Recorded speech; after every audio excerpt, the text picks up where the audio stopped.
Hey, it is the 27th of February, 2025, and life is still good. So, I want to talk about two things here little, I guess, life updates or content updates. Uh, life update, I guess, my two friends are back in town, one of them from India, where she's from. She was visiting family for a month. She's back in town, and she brought dozens of snacks. And I was over their place last night, and she shared with me some of them, and just so blessed to be able to try foods from different parts of the world. So tasty, sometimes not the healthiest, but every now and then you get to indulge. And that's only just from one part of India. There's so much, of the rest of the country, of its cuisine to try, and so much of the rest of the world to get into. So it's just one of those little things that brings me so much joy, both partaking in someone else's food and for me to prepare food and share that. It's just, I wanted to put that out there. That's on the top of my mind of just the gratitude that I'm feeling today. Now, the two things I wanted to talk about are the direction that I think I have found my niche for something to do with video games and my interest in topics such as consciousness and nature. Nature, as in like regenerative solutions, sustainability, if you will, and other such things. Things like from the book Green Pilled, in which it delves more into the crypto economics, the emerging models of how we might be able to structure things, of how, okay, we can get into that another time. In Green Pill, that's, I should do more with that, promote that more. And then the other, so there's that. And then the other thing is my work for the Scientific and Medical Network. It's something that I've been doing for two and a half years. I've been serving this organization, which is over 50 years old. And the name, Scientific and Medical Network, is sort of an obfuscation of what they're really about. They are about science. They do science. And a lot of them are in the medical professions, like psychiatry and such. But they are at the core a spiritual organization. And it's just such a delight that every week they have 1 to 3 webinars with guest speakers or they themselves, people within the network, sharing either their research or sometimes even just personal anecdotes. And it's like, oh, these are just anecdotes. That's not science. But when you have hundreds, if not thousands, of converging anecdotes on pointing at something, some numinous experience, something that is quite hard to explain, things like near-death experiences and what people experience during that, how they have life reviews and they can see their whole life flash before their eyes, and other such inexplicable things that in one way or another bring people closer to what some call God or some call the universe or source or what have you. These are very charged terms, especially in science. The organization was founded to kind of not combat the rationalist materialist paradigm that pervades higher institutions and governments at large, just the psyche of the people trying to run the world per se.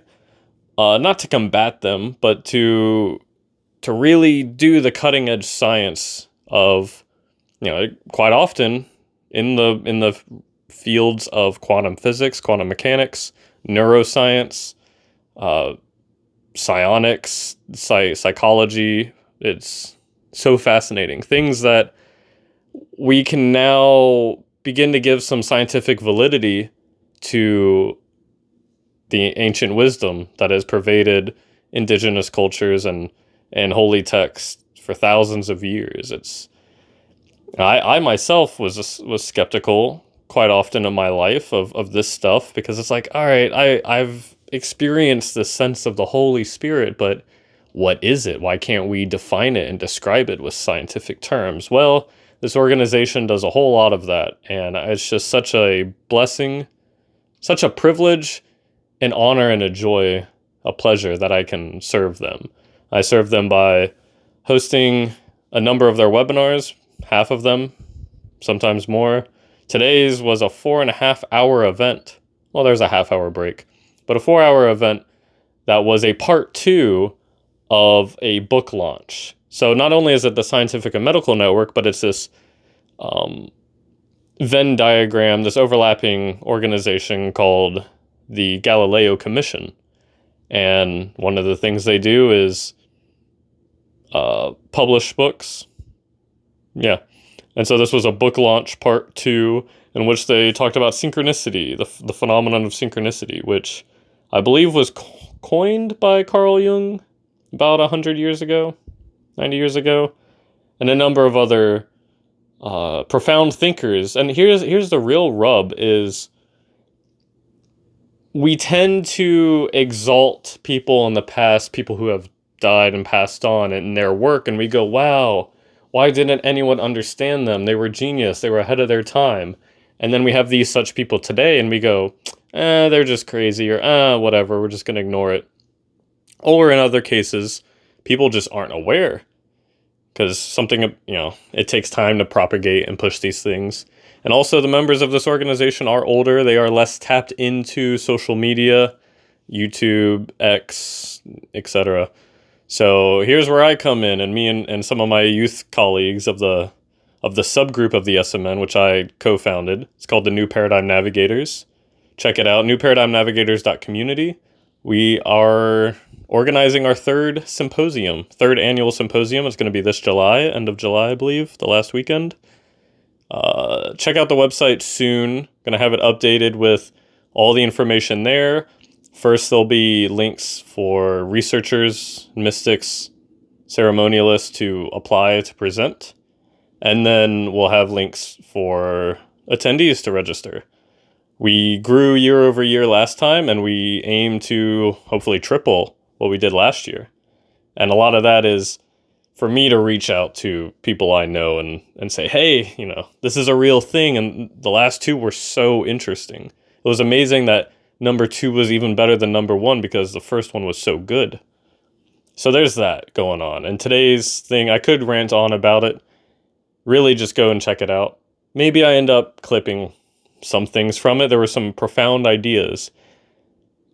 I'll especially highlight that there are practicing psychiatrists, 8+ years in their practice, and they were sharing their experiences of how their colleagues do not touch this stuff at all, but as such, they incidentally kind of devalidate their patients' experiences when they are coming to them with these, quite often they're in these manic states, they're in these very challenging mental spaces, and instead of listening to them and relating to them and sort of meeting them where they are to like bring them out because they've, this, that, and the other, they instead try to label and define and prescribe, and that's just not it. It doesn't work.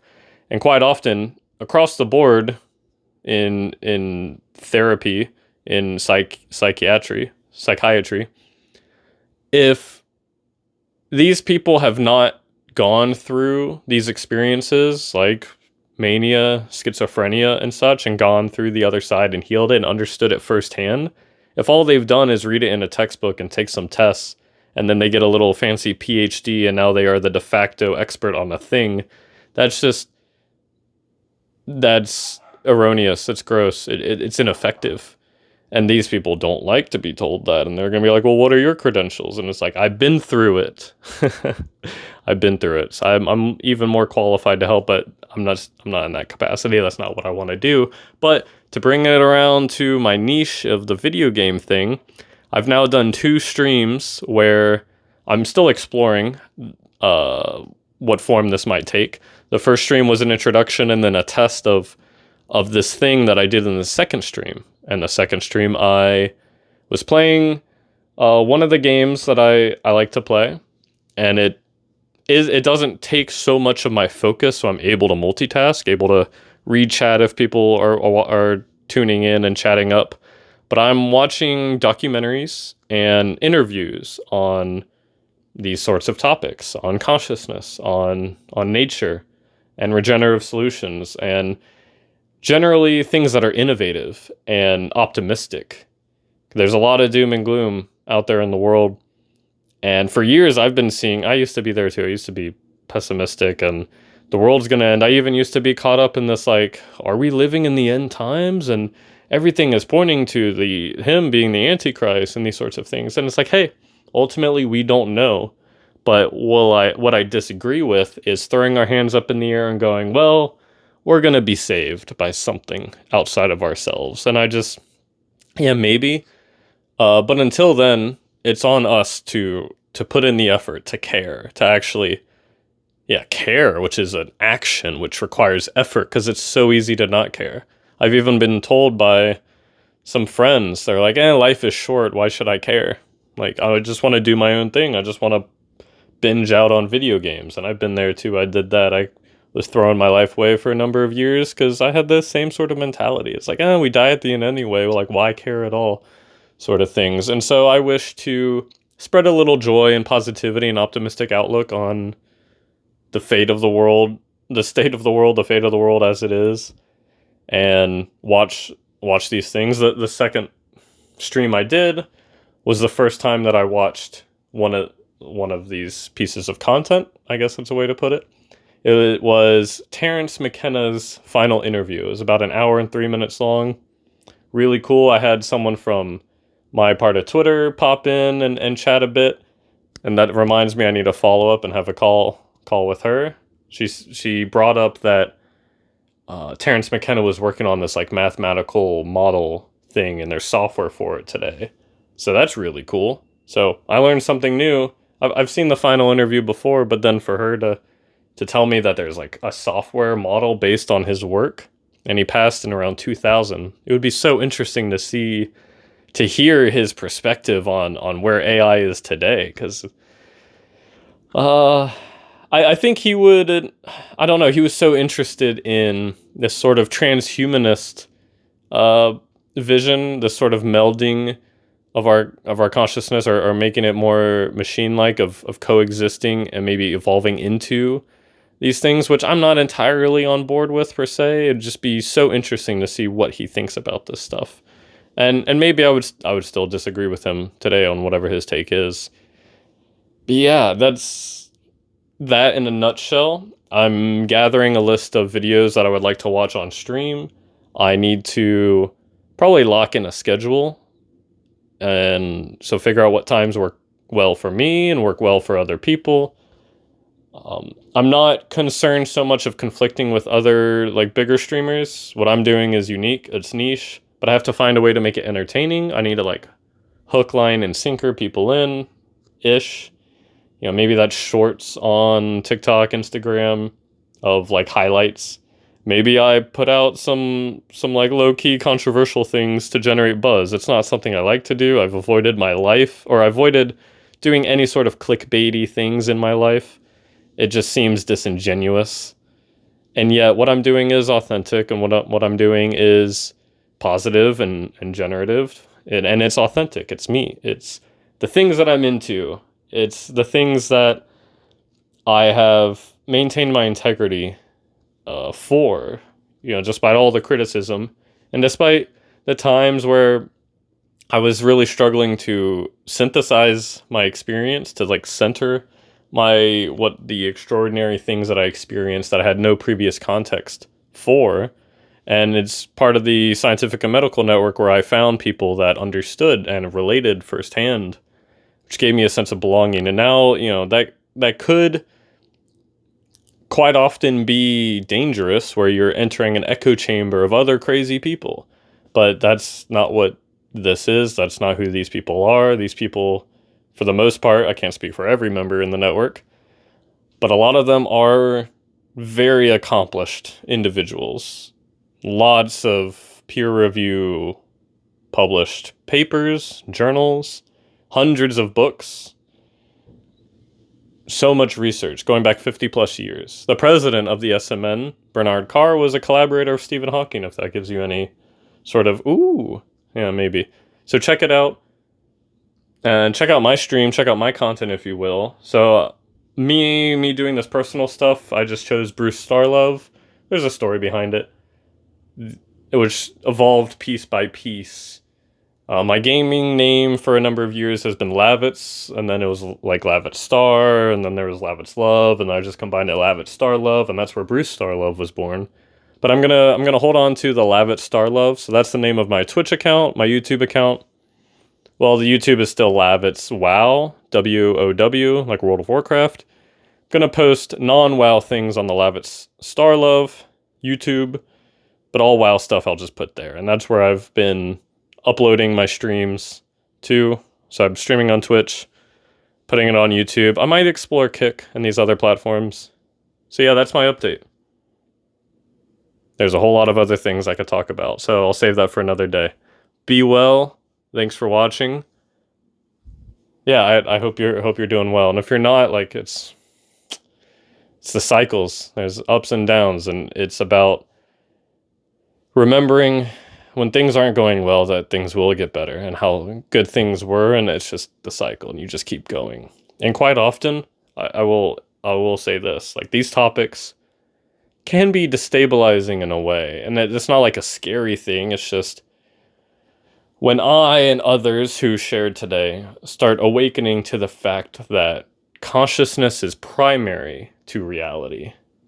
For example, like, i.e., consciousness is not generated by the brain. We aren't just blood and flesh and bones perceiving here by random chance. There is something far more intelligent at work, at play here. And when you awaken to that, it can be kind of destabilizing. Some people take toward a savior complex. They start identifying firsthand with like a return of Jesus archetype. I understand that. Other people do. Other people take that even farther. And other people experience things in different ways. It's all very strange. And yet there is a truth there. And that's where we need a revolution in psychiatry. We need a revolution in the rationalist materialist paradigm that continues to dominate universities and the mentality at large. And what I mean by that is,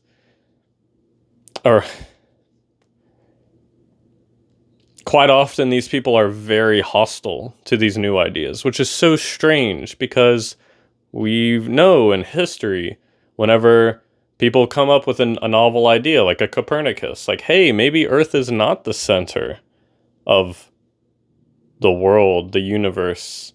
Maybe it's the sun. Oh, so much pushback. And now we know, oh, he was right. And actually, he wasn't the first one to have this idea.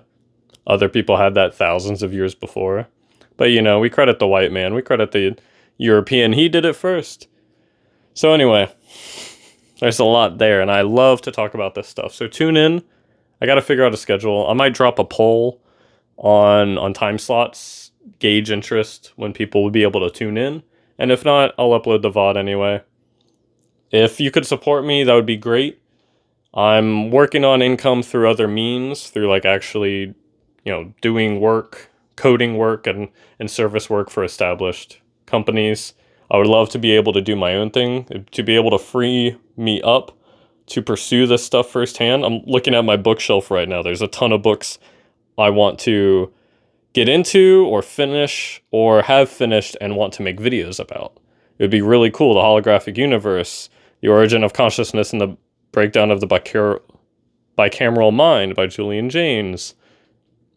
And also like some political stuff of specifically not to get into, oh, this person said this, like all the drama going on today. But instead, I would love to help outline a vision of what the future could look like. Really, I want to focus on things that matter 50 to 100 years from now, not whatever vitriolic thing, and this person said this, and that. I'm focused on systems. I'm focused on paradigms. I'm focused on where humanity is going in the future, not the crap that's happening today.